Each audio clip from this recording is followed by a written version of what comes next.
Good morning. I'm Megan Brennan, and I'm an ESL teacher at Pliff Academy. We have a very international view and embrace diversity and different cultures. Who would like to tell me what we're going to do today? John? We are going to use signals of fact, evidence, and opinions claims to discuss key points about access to clean water. With this unit, the access to clean water, they're learning about whether access to clean water is a human right. This is connecting to an existing social studies MCU, and we're having these same conversations in the ESL classroom. What color is my phone? I wanted to give them a little bit of confidence that they have had experiences with the fact and opinion signal words. What do you think about my phone? With the warm-up, I had my mobile phone, and I was using a cognate on purpose because everybody could access what I was talking about through the language. The phone is white. Fact or opinion? Fact. Fact. And it was more of a social language at the beginning. It was a way of warming them up to what we were going to do the rest of the class.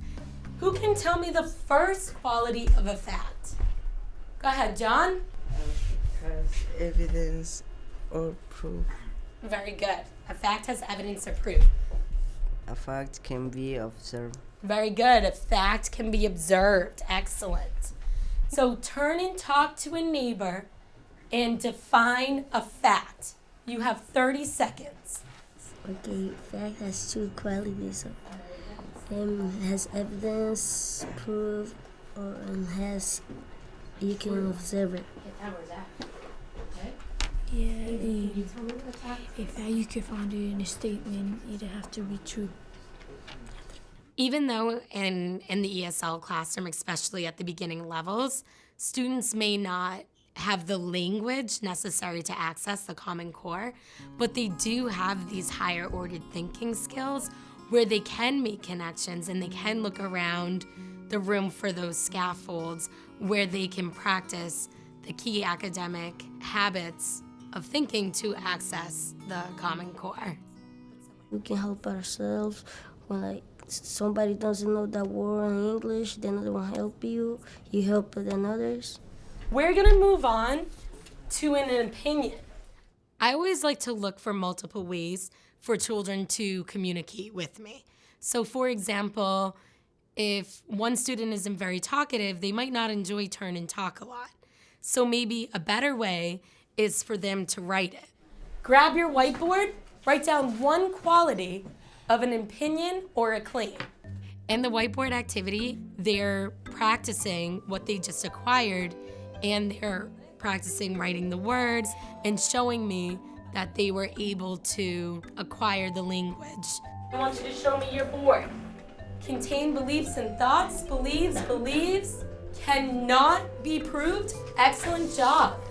And it also allows me to take a little formative assessment where I'm seeing that everybody in the class has acquired the new language or the new vocabulary.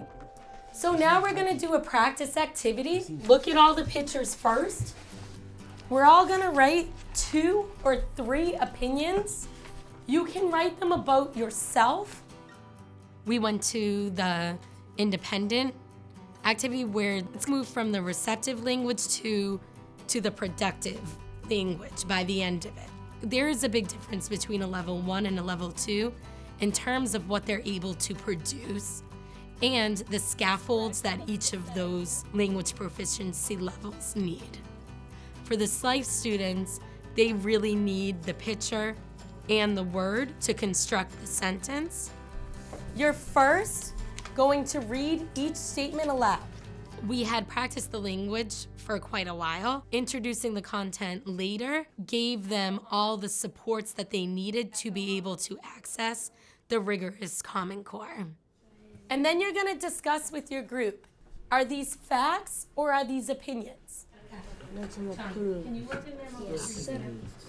So with the last activity, This was where they really had to distinguish between fact and an opinion. Just write one fact about access to clean water.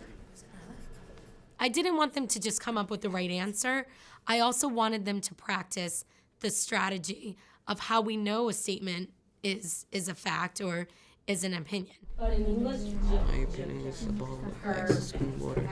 We should conserve the water with us because we can live without water. I think that if the people don't water they're gonna be sick. The Common Core demands that all of our students are able to identify these facts and opinions in a text and also be able to produce facts and opinions within the content. People can die because they drink dirty water. I think the shift in ESL in the field has really helped students because it really puts the students at the center. It's this approach where we give them their instruction at just a little bit higher of a level. In this way, it challenges them, but it also helps them acquire more academic language. Excellent.